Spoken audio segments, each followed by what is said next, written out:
I died for 6 minutes in 2003. Heaven isn't what we think it is. With apologies to the religious, I feel my story must be shared. In 2003, when I was 15 years old, my heart stopped for 6 minutes.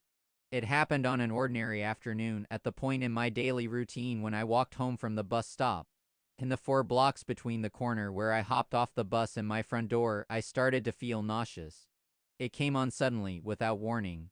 It felt just fine all day. Ate a lunch of Bosco sticks and marinara sauce, something I'd eaten hundreds of times throughout high school. Before I had an opportunity to consider alternative causes, I broke out in a cold sweat. Then I felt the curious flutter in my chest. My heart slipped into what I later learned was an episode of ventricular fibrillation. I became breathless and collapsed. What happened next has been told to me after the fact. I apparently sprawled in the road, where a woman driving a hatchback nearly crushed my skull beneath her tires.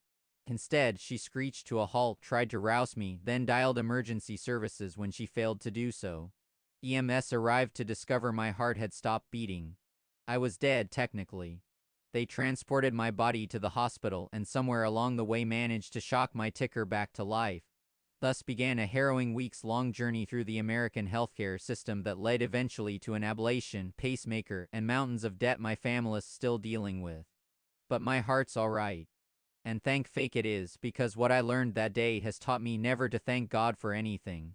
Because for those 6 minutes, as my lifeless body traveled across the city accompanied by 2 paramedics working tirelessly to revive me, my soul transcended our world to visit the hereafter. During my visit, I learned things about our universe that I wish I hadn't. Perhaps in sharing my story, I might help our species prepare for what comes after we expire. It began with light. Blinding, white, pervasive. It